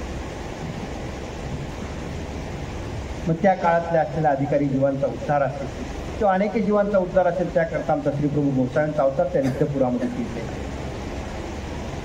पाहतो 12 घोड्यांची घटना येते ना, ती रिद्धपुराचीच आहे. हां, दत्तात्रय कवच करतो ना आपण. दत्तात्रय कवच कोणी केलं? ऋचिक ऋषी, बरोबर. मग ऋचिक ऋषी जिथं 100 घोडे मागायला जाऊन पोहोचले ते रिद्धपुरा. सांगितलं होतं वापस फिरून पाहू नका, तरी यांनी वापस फिरून पाहिलं, आणि पाहिल्यानंतर त्या घोड्याचे जे पाषाण झाले त्यातले ते 12 घोडे आहेत. म्हणजे रिद्धपुराची अनेक घटनेचा, अनेक इतिहासाचा त्रेतायुगापासूनचा असलेला संबंध. अगदी श्रीप्रभू गोसाव्याचा कालखंड ज्यावेळेस होता रिद्धपुरामध्ये, त्या रिद्धपूर ही बाजारपेठ होती. रिद्धपूरला बाजार किती होते? आता तुमचे आमचे बाजार काहीच कामाचे नाही. सुरतमध्ये किती बाजार असू दे, यापेक्षा मोठे मोठे बाजार होते. 52 बाजारपेठा होत्या. सोहन हाट वेगळा, रांधण हाट वेगळा, शिंप्याचा वेगळा, कुंभाराचा वेगळा, अशी 52 बाजारपेठा होत्या. 4 तर महाद्वार आहेत. उत्तर महाद्वार, पूर्व महाद्वार, दक्षिण महाद्वार, पश्चिम महाद्वार, 4 महाद्वार आहेत. म्हणजे रुद्रपूर केवढा असेल? श्रीप्रभू गोसाव्यांचं 125 वर्षाच्या कालखंडामधलं ते रुद्रपूर आणि आजच्या रुद्रपुरामध्ये बराच बदल आहे. रुद्रपूरमध्ये श्रीप्रभू गोसाव्याने पवित्र असलेल्या विहिरी किती आहेत? 7 विहिरी आहेत. आता आपल्याजवळ मोजक्याच शिल्लक राहिल्या. मातंगवीर, कापूरवीर, सासूसुनेची वीर, मोजक्या 4-2 शिल्लक आहे. अनेक विहिरी आज आपल्याजवळ शिल्लकही नाही आहे. आणि म्हणून असं परमपवित्र असलेलं रिद्धपूर, अशा पवित्र रिद्धपुरातल्या ज्या लीळा आहेत, त्या लीळांमध्ये असलेली जी भक्त आहेत, त्या भक्तांची खऱ्या अर्थानं महिमा कितीतरी पटीनं आपल्यापेक्षा महान. कारण त्यांना श्रीप्रभू गोसाव्याचा साक्षात सन्निधान लाभलेलं आहे. रिद्धपुरातल्या भक्तांनाच नाही तर रिद्धपुरातल्या गावातल्या लोकांना सुद्धा पहा तुम्ही. अनेक लीळा आहेत आमच्या श्रीप्रभू बाबांच्या. मृत बालिका जीवनी, ज्या मुलासोबत रोज खेळायला जायचे ना, तर मुलगा भेटत नाही म्हणून स्वतःचा गेले, त्या मुलाला काढून आणलं, जिवंत केलं. की आई मुलाला स्वीकारत नाही म्हणून 80 वर्षाच्या दख्खड म्हातारीला ते मूल देऊन टाकलं. आधी रिद्धपूर चरित्रामध्ये ते मुलगा आम्हाला बऱ्याच वेळा रिद्धपूर चरित्रात पाहायला मिळतो. त्याचं दामोदर नाव ठेवलेलं, कारण लीळादानाचं दिलेलं त्या आयुष्य. अशा अनेक घटना आहेत की ज्या घटनेमध्ये खऱ्या अर्थानं आपल्याला श्रीप्रभू बाबांचं ते राऊळ माय राऊळ बाप ही रूप पाहायला मिळतं. आणि म्हणून त्या श्रीप्रभू गोसाव्याचा अवतार दिन साजरा होत असताना त्या श्रीप्रभूच्या ज्या लीळा आपल्याला आठवायच्या आहेत ना, त्या लीळा आठवताना खऱ्या अर्थानं श्रीप्रभू गोसाव्याला आठवत असताना आमच्या स्वामींना आम्ही आठवलं पाहतो. आपण आपल्या गुरुचा सन्मान कसा ठेवला पाहिजे ना, अगदीच्या चरित्रामध्ये अगदी सर्वज्ञाने आम्हाला दाखवले. जेव्हा जेव्हा आमचे स्वामी रिद्धपुराला असायचे ना, तेव्हा एक तर दावेरीला मुक्काम असायचा किंवा भैरव बुरुजावरती मुक्काम असायचा. दाभेरीत थांबायचे, दिवसभराच्या लीळा क्रीडा पाहायच्या, परत दाभेरीला मुक्कामाला जायचे. नाही तर मग दिवसभराच्या लीळा क्रीडा पाहायच्या आणि भैरव बुरुजावरती मुक्कामाला जायचे. अगदी रिद्धपुराचं महात्म्य सांगताना तर सर्वज्ञांनी इतकं सांगितलं. चांगदेव भट्ट सोबत आहे, खैराळ्याला स्वतः चपला उपान्नव स्वतःही त्यागल्या, त्यालाही त्यागायला लावला आणि रिद्धपुराचे कळस त्या खैराळ्यावरनं दाखवलं. पाहा तुम्ही, आम्ही स्थानवंदनाला गेल्यानंतर करतो का? नाही करत. आमची गाडी आज डायरेक्ट राजमठाजवळ जाऊन उभी आहे. गाडीतनं खाली उतरताना आपण चपलीसहित उतरत असतो. सर्वत्र खैराळ्याला स्वतः उपान्नव त्यागतायत. सर्वज्ञांनी खैराळ्यावरनं नुसते कळस पाहिल्यामुळे जय केला, चांगदेव भट्टांनी जय केला. त्या स्वामी म्हणतात की नाही, तुम्हा दंडवत लाभे. जे रिद्धपुराच्या बाबतीत नाही, आम्ही स्थानवंदनाला गेल्यानंतर खऱ्या अर्थ हा विधी आचरला. त्या स्थानाचा कळस आम्हाला जिथून दिसेल तिथे नाही दिसेल, आम्हाला जास्त लांबून नाही लक्षात आलं, पण किमान आम्ही तिथे गेल्यानंतर 2 दंडोत घालून ती प्राप्ती भावली पाहिजे. हे परमात्मा, हे परमेश्वरा, तुझ्या पवित्र सेवन संबंधाने पवित्र असलेले हे स्थान मला आज नमस्कार करण्याचा योग येतो आहे. तुझ्या सन्निधान तर मला लाभलंच नाही, पण तुझ्या सन्निधानी ते स्थान नमस्कार करण्याचा योग माझ्या जीवनात आला, म्हणून त्या प्राप्ती भावून पहिले 2 दंडोत आपण तिथे घातले पाहिजे, मग ते स्थान वंदन केले. रिद्धपुराच्या बाबतीत तर तसंच आहे ना. रिद्धपुराचा तर अगदी पाषाण पाषाण पवित्र आहे. 1.5 योजन पवित्र भूमिका आहे. म्हणजे रिद्धपुराच्या आजूबाजूचा तो संपूर्ण परिसर 1.5 योजनापर्यंत इतका परम पवित्र आहे की तिथीलची कण ब्रह्मादिका दुर्लभ. रिद्धपुराचा कण ब्रह्मादिकाला सुद्धा दुर्लभ आहे. तुम्ही आम्ही तर प्रामर आहोत. म्हणजे रिद्धपुराचं महात्म्य आम्हाला सर्वज्ञांनी दाखवलं पाहिजे की मोठं. श्रीगुरूचं महात्म्य सुद्धा तसंच आहे. आमच्या श्रीप्रभू गोसाव्याचं वेगळं होतं. सर्वज्ञांच्या त्या अंगकांतीकडे पाहून एकदा ते आलेले की व्यापारी होते. त्या व्यापाऱ्यांनी स्वयंपाक केला आणि श्रीप्रभू बाबाला ते नैवेद्य दाखवण्याकरता, उपहार देण्याकरता गेलेले आहेत. तो श्रीप्रभू बाबाला देताना तेल रुपी दिलेली आहे. पाहा तुम्ही, ती उखळीची लीळा. श्रीप्रभू गोसाव्याला देताना तेल रुपी दिली आणि आमच्या सर्वज्ञांची ती अंगकांती पाहिली, ते अलौकिक सौंदर्य पाहिलं आणि आमच्या सर्वज्ञांना तूप रोटी आणून दिली. स्वामी म्हणतात की अहो नाही, ही तूप रोटी मला नको, आमच्या श्रीप्रभू गोसाव्याला. श्रीप्रभू गोसाव्याला तेही मानवलं नाही, मेला विदित करताय नाही. म्हणजे माझं मोठे पण सांगतो का समोरच्याला, ते सुद्धा श्रीप्रभू गोसाव्याला मान्य नाही. आमच्या सर्वज्ञांनी अगदी जोगेश्वरीला असतानाची ती घटना आहे. उमाईचा आमच्या बाईचा आमच्या देवाला विचारतात, म्हणजे बाबा आम्ही बाबा ते चिंतू, बाबा कायच्या ते चिंतित. त्यांचे म्हणतात की बाई ती श्रीप्रभूची थाप होती. की श्रीप्रभू गोसाव्याने आम्हाला जी थाप दिलेली आहे ना, थाप बऱ्याच लोकांना दिलेली आहे. पाहतो अगदी टेकाळीला असताना आमच्या नागदेवाचार्यांना सुद्धा था टेकाळीला जायचं म्हणून दोघांना घेऊन गेले. माईंभट्ट सोबत आहे, आचार्य सोबत आहे. टेकाळीचं स्थान आपण आज करतो, वस्त्रपूजेचं स्थान आहे, त्याच्यावरती टेकाळीचं स्थान आहे. उंच अशा टेकडीवरती स्थान आहे.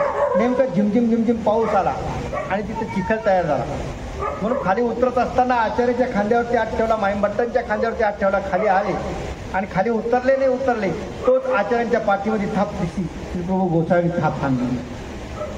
आचार्य म्हटले सुद्धा, म्हटले जी आता काम झालं ना तुमचं. आणि मग हास्य स्वीकार. थापा अनेकांना दिले, माईंभट्टांना सुद्धा थाप दिलेली आहे. पाहा तुम्ही, आज आम्ही कापूरविरीला जातो.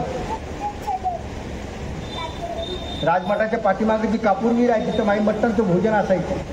भोजन म्हणजे काय हो, भिक्षा असायची. त्या भिक्षेमध्ये सुद्धा अगदी लोक त्यांची परीक्षा घेत असायची. कारण सोन्या माणकाचा व्यापार करणारा हा माणूस आपण दिलेली भिक्षा खरंच खाणार आहे का. म्हणून त्यांच्या भिक्षेमध्ये कोंडा असायचा, शिळपाका असायचा. आणि ती भिक्षा घेऊन माई भट्टांनी यावं, त्या कापूरविणीच्या जवळ बसावं, संकल्प सोडावा. श्रीप्रभू गोसावी रितपुरात कुठं जरी असतील ना तरी दूरदूर धावत तिथे यावं, माझी चारूवारू म्हणे. म्हणून माई भट्टाच्या पाठीवरती थाप द्या. थापा अनेकांना दिली आहे. आमच्या श्रीप्रभू सर्वज्ञांनी सुद्धा श्रीप्रभू वावाची ती थापच आठवलेली आहे की बाई ही श्रीप्रभू गोसाव्याची थापच. श्री गुरुचं महात्म्य सांगत असताना सर्वज्ञांनी अगदी आम्हाला श्रीप्रभू गोसावी खऱ्या अर्थानं समजून सांगितलेले आहे. आणि त्या श्रीप्रभूचा अवतार दिन आपल्याला संपन्न करायचा आहे. मग त्या दिवशी आपल्याला श्रीप्रभू गोसावी आठवले. श्रीप्रभू गोसावीच्या सन्निधानामध्ये आलेली भक्त आठवली पाहिजे की त्यांचं भाग्य किती मोठं आहे. भेटलेली जी भक्त होती त्या भक्ताचं भाग्य इतकं मोठं आहे की त्या भक्ताची थोरवी जरी आपण गायली तरी सुद्धा अनेक जन्माची पापं आपली नाशल्या जाणार आहे. त्या भक्ताची थोरवी गाणं सुद्धा आपल्या दृष्टीनं अगदी सोपं आहे, परंतु आपण ती गातही नाही. ती गायलाही आपल्याकडून जात नाही. ती गाण्याकरता शब्दही तितके आपल्याजवळ अपुरे पडतात.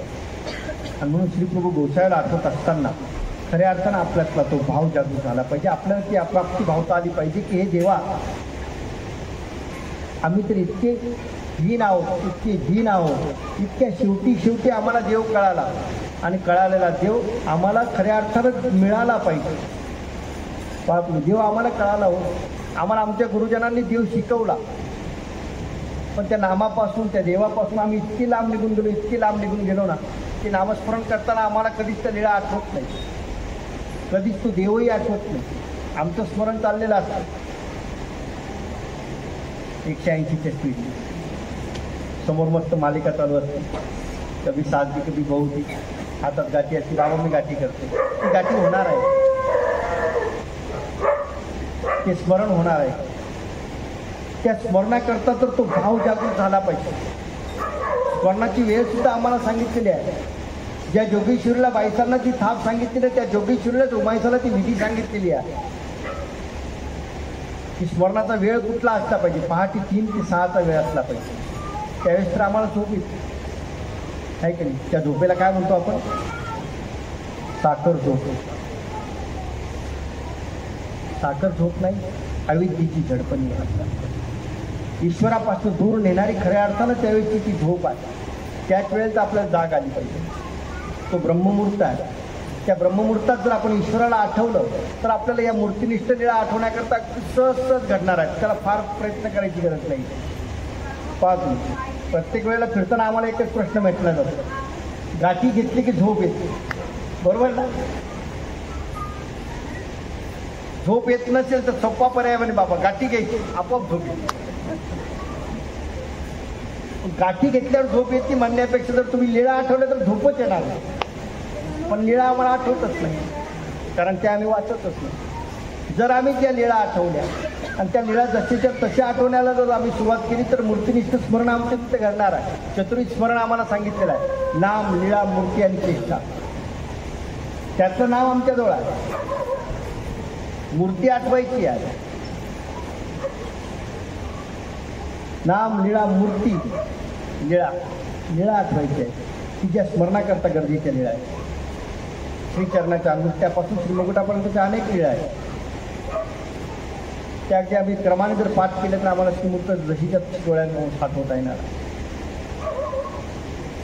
अहो, आता आपण इतके जरी दुर्भाग्य असलो तरी सुद्धा खऱ्या अर्थानं 800 वर्षापासून जे प्रयत्न आपले चालू होते किंवा खऱ्या अर्थानं ईश्वराचा जो संदेश होता तो जनसामान्यापर्यंत पोहोचत नव्हता. तो यावर्षी सर्वज्ञ चक्रधर स्वामी जयंतीच्या निमित्तानं संपूर्ण महाराष्ट्रभर अगदी शासकीय निमशासकीय स्तरावरती चक्रधर स्वामी जयंती साजरी होते आहे. मग आता तर आम्हाला उत्तर देण्याकरता स्वामी समजले पाहिजे ना. प्रत्येक ठिकाणी बाबा लोक पोहोचणार नाहीयेत. तुम्ही तुमच्या गावात जर एखाद्या शाळेत गेले, चक्रधर स्वामीची जयंती सांगा, एखादी लीळाच पाठ नाही, सांगसाल काय? याच वर्षी बऱ्याच ठिकाणाहून फोन होते आम्हाला, बऱ्याच ठिकाणची फोन होती. जयंती साजरी करायची कशी? कारण आम्ही जयंती आजपर्यंत साजरीच केली नाही. ती शासकीय स्तरावर साजरी व्हायला लागली. रिद्धपुराचं महत्त्व सुद्धा आमच्या दृष्टीने इतकं महत्त्वाचं झालं. आता गेल्या 13 तारखेला रेल्वे स्टेशन मंजूर झालं आणि रेल्वे सुरुवाती झाली, रेल्वे थांबाई तिथं झाला. म्हणजे सुरतमध्ये तुम्हाला रिद्धपूर जाण्याकरता सोपं कार्यक्रम झालेला आहे की तुम्ही रेल्वेतनं बसले की रिद्धपुरापर्यंत पोहोचू शकता. म्हणजे शासन दरबारी आज सुद्धा आमची दखल घेतल्या जाते. सांगण्याचा भावार्थ हा होता की शासन दरबारी आमची दखल घेतल्या जाते आहे, पण आम्ही अजून अपरिपक्व आहोत. आमच्याजवळ पूर्णतः आमचीच माहिती नाही आहे. आम्ही फक्त नावाची मानव उपदेशी आहोत. आणि मग आम्हाला आमचा धर्म, आमच्या लीळा, आमचा देव जर कळत नसेल तर मग आम्ही मानव आहोत म्हणण्याला अर्थ राहिला का? अभिमानानं सांगू शकत नाही ना आपण, कारण आमच्याजवळ आमच्याच लीळा नाही, आमचाच इतिहास नाही. उपदेश घेण्याची घाई झाली आमची फक्त, बस. आमच्या पूर्वजांचे होते म्हणून आम्ही घेतले. मी नेहमी सांगत असतो, आपल्यामध्ये आलेले 4 प्रकारचे उपदेश आहेत. 4 प्रकारचे. एक दुःखानं आलेला आहे, ज्याला भूतबाधा, बाहेर बाधा होती म्हणून तो दुःख जाण्याकरता म्हणून इकडं आला आणि मग या देवाने बरं केलं बाबा माझं, मग घेतला. हा दुःखाचा. एक परंपरेचा, माझे बापदादे होते, माझे पूर्वज होते म्हणून मला इथे यावंच लागणार आहे. हा परंपरेचा सगळ्यात मोठा विषय. हा होता आम्हाला सगळं माहिती होतं. हे काय सांगतात, आमचे बाप होते, आमचे दादा होते, आम्हाला सगळं पाहत आहे. हा परंपरा. तिसरा आहे देखोविकी. कोणीतरी पाहिलं बाबा जादूबाई दरवर्षी जयंती करतात, बऱ्याच दिवसाची उपदेशी आपण बी घेतला पाहिजे, हे देखोविकी. कोणाचं तरी पाहून केलं ना, हे देखोविकी. आणि चौथा आहे जिज्ञासा. खरं काय आहे, खोटं काय आहे, हा जो शोधतो ना तो खऱ्या अर्थानं उपदेश आहे. मी घेतलेला देव, मी घेतलेला धर्म माझा उद्धार करणार आहे ना, मग मी घेतलेला देवच माझा उद्धार का करेल, मी घेतलेला धर्मच माझा उद्धार का करेल, ही जिज्ञासा ज्याच्यात आहे तो खऱ्या अर्थानं उपदेश आहे. मग आता आपण याच्यात कुठल्या कॅटेगरीत आहोत तुमचं तुम्ही शोधा, मी नाही सांगत. मग आपण जिज्ञासेचे असलो पाहिजे, कारण जिज्ञासा जर आपल्याजवळ असली तरच खऱ्या अर्थाने शास्त्र आपल्याला भेटणार आहे, तरच आपल्याला आपला उद्धार करता येणार आहे. भगवद्गीतेत द्वारकाधीशाने सांगितलं की तूच तुझा उद्धार करू शकतो, तूच तुझा शत्रू आहेस, तू तुझा मित्र आहे. आत्मनो आहे बंधुर आत्मयो रिपुरात्मा, की अर्जुना तूच तुझा बंधू आहे, तूच तुझा शत्रू आहे. पाहा तुम्ही, आपणच आपले शत्रू आहोत. आपणच ठरवून टाकलेलं आहे बस की आपला उद्धार होऊ शकत नाही, आपण आता उद्धाराचे प्रयत्न करायचेच नाही. ठरवून टाकला नाही बाबा आपल्याकडून थोडं होणार आहे. दत्तात्रय कवचाचे पारायण सांगितलं तुम्ही आम्हाला, पण 1000 वेळा होतच नाही. मग 1000 वेळा होत नाही म्हणजे दत्तात्रय महाराज भेटत नाही. मग आम्ही ठरवून टाकला आमचा उद्धार होत नाही. तर छोटी छोटी क्रिया, छोटी छोटी गोष्ट जरी आपण केली तरी सुद्धा उद्धाराच्या दिशेने जाणार आहे. एक तर आपण दुर्भाग्य इतके आहोत की अगदी शेवटच्या तळेत आपला जन्म झालेला, पण इथेही जन्म झाल्यानंतर आपलं भाग्य एवढं मोठं आहे की आमच्या आचार्यांनी अगदी छातीला हात लावून सांगितलं, येणे अवतारे जो न उद्धरे तो मा कहीच ना उद्धरे. सर्वज्ञश्री चक्रधर महाराजांच्या अवतारात जर आपला उद्धार होणार नसेल तर आपला उद्धार या सृष्टीतच काय कुठल्याही सृष्टीत होऊ शकत नाही. मग इतका दयाळू मयाळू अवतार आमच्या सोबत आहे, अजूनही सर्वज्ञ आमची विद्यमान आहे, अजूनही आमचं वय गेलेलं नाही. माणूस हा शेवटपर्यंत उरलेलाच आहे. अगदी शेवटच्या टप्प्याला जाईपर्यंत तो उरलेला आहे. पहा तुम्ही, अनुसरणाकरता अगदी शेवटची गोष्ट सांगितली, शेवटच्या 2 घडियापुरती, शेवटच्या क्षणी सुद्धा तुमचं अनुसरण घडू शकतं. त्यामुळे अजून कुठलाच योग गेलेला नाही. आम्ही आमच्या उद्धाराचे रस्ते अजून बंद केलेले नाही. फक्त आम्ही ज्या अविधीने ग्रासलेलो आहोत ना, त्या अविधीतनं निघून आम्हाला विधीवरती यावं लागणार आहे बस. आपण जर विधीवरती असलो तर देवसुद्धा प्रसन्न होणार. हो, डोमेग्राम केलं ना तुम्ही सर्वांनी, प्रसन्न मनाची घटना तुम्हाला सर्वांना पाहत आहे. सर्वत्र उदास आहे, वस्त्र स्वीकारायला तयार नाही. बाईसा घाबरल्या आणि आचार्यांजवळ जाऊन पोहोचल्या. त्यावेळेस आचार्य पूजेची तयारी करतो, पुष्पार्पण पद्धती.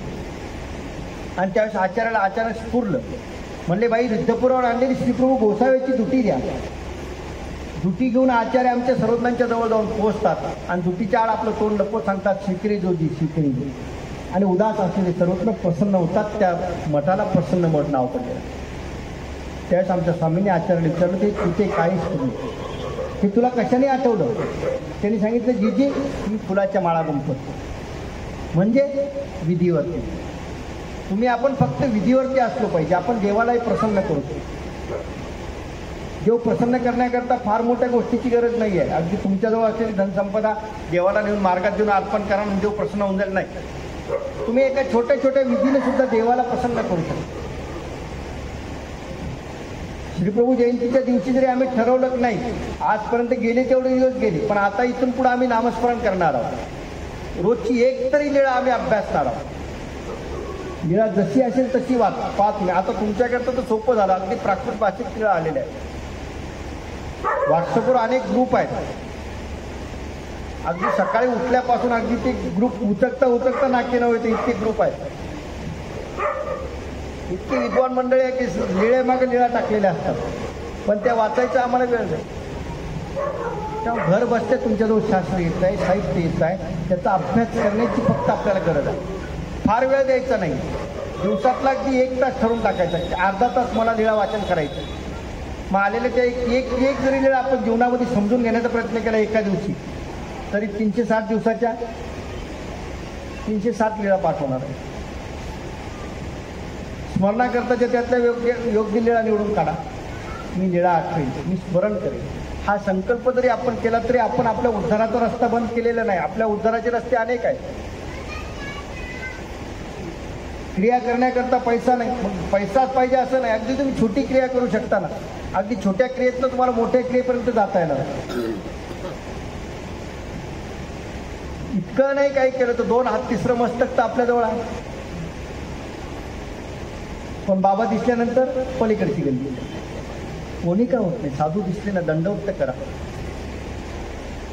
दंडवतामुळं इतकं मोठं पातक नाचतं. पाहतो आमचे आचार्य ज्यावेळेस नेवाशाच्या दिशेने चाललेले आहेत, समोरून पद्मनाभी देव आलेले आहेत. पद्मनाभी देवाचा चाललेला प्रवास जो होता तो विचित्र दिशेने चाललेला होता. कारण याच्या पित्याचा व्याजाचा धंदा, तेव्हा ते पैसे वसूल करण्याकरता चाललेले आहेत. हा पैसे देणार नाही म्हणून हातामध्ये ती सोन्याची मोहराची थैली झेलत चाललेली होती. ती थैली देऊन समोरचा देत असेल तर ठीक, नाही तर समोरच्याचं काम करायचं. या विचारांना पालखीतनं चाललेला पद्मनाभ, जो एकेकाळी आमच्या सर्वज्ञांच्या सन्निधानामध्ये होतो. स्वामींचं सन्निधान सोडण्याची त्याची इच्छा नव्हती, परंतु आपल्या पित्याच्या आग्रहामुळे सिंदुर्डीवरनं पद्मनाभीला स्वामींच्या सन्निधानातनं निघावं लागलं. तो पद्मनाभी पुढे जी गोष्ट करण्याकरता चाललेला होता, त्या पद्मनाभीची ते नर्क फक्त आचार्याच्या दर्शनामुळे चुकले. साधूच्या दर्शनामुळे आपल्या अनेक प्रकारची नर्क चुकू शकतात. अनेक पापापासून आपण दूर जाऊ शकतो. आणि म्हणून भेटलेल्या साधूला आपण दंडवत तर फार झालं. 2 हात 3रं मस्तक आपण त्याला देऊ शकतो. दंडवतामुळे आपली ओळख होणार आहे किंवा आपल्याही पातकाचा नाश होणार आहे. दंडवत शब्दाचा अर्थही तसाच आहे. दंड म्हणजे काठी, वत म्हणजे त्याप्रमाणे. अगदी नतमस्तक नाही होता आलं तरी 2 हात धुणं आपल्याला दंडवत करता येणार आहे. आमचे दंडवत मोठे विचित्र आहे. दगड फेकल्यासारखे दंडवत, शब्द दंडवत आणि तो फेकून मारल्यासारखं. त्या दंडवताने काय होणार आहे. तो दंडवत म्हणताना सुद्धा मनात भाव निर्माण झाला पाहिजे की खऱ्या अर्थानं मला ईश्वराचा साधक भेटलेला, खऱ्या अर्थानं मला देव भेटलेला. कारण भेटीचं महत्त्व सांगताना सर्वज्ञांनी काय सांगितलं, एकमेका भेटलिया हे भेटलियाचा पाडूला. साधू तर लांबच राहिले, आपल्या आपल्यात वास्तविक भेटताना सुद्धा पाहतो तुम्ही तोंडावरच्या आड्या किती मोठ्या असतात. कुणी कोण भेटला काय म्हणजे असा काही. दंडोत्तर म्हणून टाकतात, पण त्याला भेटताना तो चेहरा तुम्हाला चांगलं पाहताय. वास्तविकांमध्ये, आपल्या साधूंमध्ये, आपल्यामध्ये आपल्याला परमप्रतीचं नातं टिकवावं लागतं. कारण आजपर्यंत आपण ज्या गोष्टीत नव्हतो ती गोष्ट आपल्याला ईश्वर कृपेने प्राप्त झालेली आहे. आपण प्रयत्न केले म्हणायचंच नाही. आपण केलेले प्रयत्न निष्फळ असतात. कारण करता करविता परमात्मा आहे. ईश्वराने जोपर्यंत मनात आणत नाही तोपर्यंत तुम्ही किती प्रयत्न करा, तुमचे प्रयत्न सगळे निष्फळ होणार आहे. पण ईश्वराने ती गोष्ट मनात आणलेली आहे. आणि आज खऱ्या अर्थानं समाजाभिमुख आपला पंथ, आपल्या देवाचं नाव जात आहे. तेव्हा आज आपल्याला अभ्यासाची गरज किमान समाजाला सांगण्यापुरती तरी आहे. पाहतो आमच्या आचार्याने सांगितलं, तुम्ही शास्त्र उद्धाराकरता अभ्यासूच नका. पण ही सृष्टी कशा करता निर्माण झाली याची जिज्ञासा तर करा. माझा जन्म इथं कशा करता झाला याची जिज्ञासा तर करा. स्वतःचा माझा उद्धार होईल का नाही हा नंतरचा प्रश्न आहे. पण इथं जिज्ञासा एवढीच करा फक्त की माझा जन्म इथं का झालेला आहे. कारण 84 लाख योनीतलं माणूस एक असा गोष्ट आहे की तो प्रत्येक गोष्ट करू शकतो. पाहतो इथं आता आपण जमा झालेले जेवढे उपदेशी आहेत किंवा जेवढे इथं आलेले वासनिक आहेत तेच खऱ्या अर्थानं या गोष्टी श्रवण करू शकतात, त्याच्यावर विचार करू शकतात. का प्राणी करतील विचार नाही करू शकत. 84 लाख योनीतलं माणूस एक असा जन्म आहे की या जन्मामध्ये माणूस आपला उद्धार आपण करू शकतो. आपल्या सारासार बुद्धीच्या विवेकानं तो स्वतःचा उद्धार करू शकतो, परंतु इतर प्राणी नाही करू शकत. जारद, अंडज, स्वेदज आणि उद्भिद चार खाणी आहेत. जारातनं जन्माला येणारी 21 लाख आहे. अंड्यातनं जन्माला येणारी 21 लाख आहे. स्वेदज म्हणजे घामापासून जन्माला येणारी 21 लाख आहे.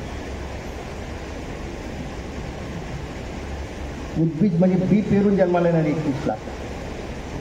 अशा 21 84 लाख योनी आहे. त्यातला मनुष्य जन्म एक असा आहे की तिथं उद्धाराचं द्वार आपल्याला उघडता येणार. इतर योनीत कुठेही तुम्हाला उद्धाराचं द्वार उघडू शकत नाही. आणि मग मिळालेला मनुष्य जन्म आपण आजपर्यंत अनेक जन्म वाया घातले. मग मिळालेल्या मनुष्य जन्मात आपण आपल्या उद्धाराचं दार उघडू शकतो. त्याकरता फार प्रयत्न करायची गरज नाही. पाहा तुम्ही आज सगळी गोष्ट तुमच्या घरापर्यंत येऊन पोहोचलेली आहे. कारण आम्हाला सवय झाली कशाची, होम डिलिव्हरी. प्रत्येक गोष्ट आम्हाला घरापर्यंत पाहिजे आहे की आम्ही बाजारातही जायला तयार नाही आहे. घरात बसून फोन असतो तिथून दुकानातला बाजार घरापर्यंत येतो. बाजारही घरापर्यंत येतो, शास्त्रही घरापर्यंत येऊन पोहोचलेला आहे. फक्त आम्हाला आमचा वेळ काढण्याची गरज. आणि म्हणून जीवनात मिळालेला हा जो मनुष्य तन आहे, मनुष्य देह आहे, या देहाचा आपण खऱ्या अर्थाने विचार केला पाहिजे. आणि जिज्ञासेकरता का होत नाही, खऱ्या अर्थानं त्या शास्त्राचा, धर्माचा, पंथाचा आपण अभ्यास केला पाहिजे. तरच आपण आपला उद्धार करू शकतो.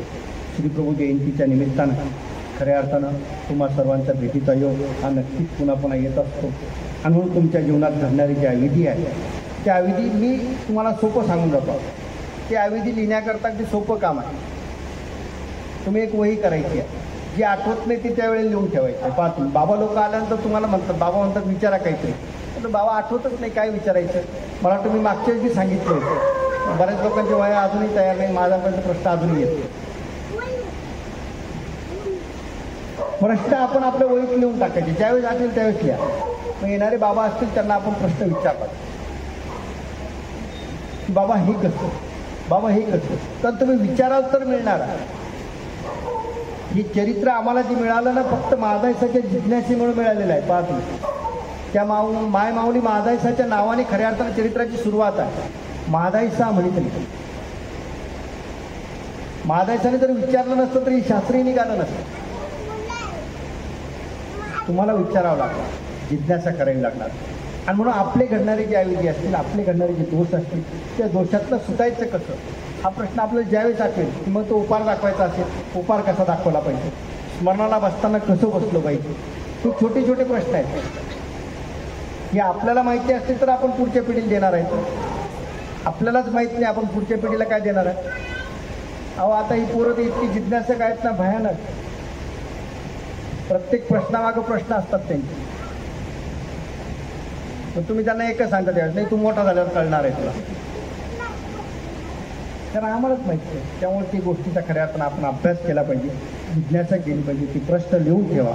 येणाऱ्या बाबांकडनं तो अभ्यास करा. सूत्रपाठाचा अभ्यास करा, गीतेचा अभ्यास करा, लीळेंचा अभ्यास करा. तरच खऱ्या अर्थानं आपण उद्धाराच्या दिशेने जाणार आहोत. नुसता उपदेश घेऊन आपला उद्धार होणार नाही. उपदेश घेणं म्हणजे आपली पहिली पायरी आहे. आम्ही तर आम्हाला स्वतःला वास्तविक म्हणून घेतो ना, पण वास्तविक शब्दाची व्याख्याच आम्हाला माहिती नाही आहे. अनुसरावे ऐशी दयाची वासना तो वासना आहे का तुमची तयारी अनुसरायची? किती आतवर येणारे पावर आता एकही नाही येणार. त्यानंतर बाबा अजून बरंच बाकी राहिलेलं आहे. इथं तर अनुसरणं गरजेचं आहे. संन्यास हा गरजेचा आहे. कारण 4 आश्रम आहेत: ब्रह्मचारी आश्रम, गृहस्थाश्रम, वानप्रस्थाश्रम आणि संन्यासाश्रम. शेवटच्या संन्यासाश्रमाशिवाय मोक्ष नाही. मोक्षाकडे जायचं असेल तर आपल्याला संन्यासाच्या दृष्टीने जावं लागणार आहे, अनुसरणाच्या दृष्टीने जावं लागणार आहे. आणि म्हणून आदर्श वास्तविक ज्यावेळेस घडेल त्यावेळेस तो आदर्श महात्मा होऊ शकतो. आणि म्हणून तुमची पहिली पायरी आहे, त्यात तुम्ही स्वतःला खऱ्या अर्थानं घडवू शकता. अजूनही तुम्ही वाया गेलेले नाही. अजूनही आपण प्रत्येकाच्या ठिकाणी ती उर्मी आहे, आपण प्रत्येकजण करू शकतो. करायचं ठरवतं काही होतं ना, पण आपण ठरवतच नाही. आणि म्हणून तुमच्यामध्ये खऱ्या अर्थानं ती उर्मी जागृत व्हावी. तुमच्याकडनं कमीत कमी अविधी घडावे, विधी घडावा. आणि परमेश्वराच्या लीला स्मरणाचा तुम्ही संकल्प आजच्या या श्रीप्रभू जयंतीच्या निमित्ताने करावा, ही अपेक्षा तुम्हा सर्वांकडनं करतो. आणि या श्रीप्रभू जयंतीच्या निमित्ताने तुम्हा सर्वांच्या भेटीचा योग ज्यांच्यामुळं घडून येतो आहे असे आमचे सन्मान्य संतभक्त श्रीमान जाधवभाई सौभाग्यवती शोभात आहे. आणि खऱ्या अर्थानं इथं मी यावं याकरता जो अपेक्षित असतो तो असा आमचा चिरंजीव विनोद भाई. आजही गेल्या 8 दिवसापासून यांच्या मागं तो लागलेला होता, बाबा कधी येणार. कारण ही तारीख वर्षभराची तारीख आधीच निघालेली असते. पुढच्या वर्षीची गोविंदप्रभूची तारीख त्याच्या आधी पाहत असते. आणि मग 8 दिवसापासून त्याची अपेक्षा होती मी ती यावं म्हणण्यापेक्षा तो नेहमीच आम्हा सर्वांच्या संपर्कात असतो. आणि त्याच्यामुळेच खऱ्या अर्थानं हा सर्व धार्मिक विधी जाधवबाईंना शोभाताईंना घडत असतो. आणि म्हणून या धार्मिक विधीच्या निमित्तानं तुम्हा सर्वांमध्ये ती सुधारणा व्हावी ही अपेक्षा या ठिकाणी व्यक्त करतो. तुम्हा सर्वांना पुन्हा एकदा श्रीप्रभू जयंतीच्या लक्षाच्या शुभेच्छा देऊन मी माझ्या विचाराने या ठिकाणी विराम देतो. त्वमेव माता च पिता त्वमेव त्वमेव बन्धुश्च सखा त्वमेव त्वमेव विद्या द्रविणं त्वमेव त्वमेव सर्वं मम देव देवा त्वमेव सर्वं मम देव देवा. श्री गोविंद प्रभु महाराज की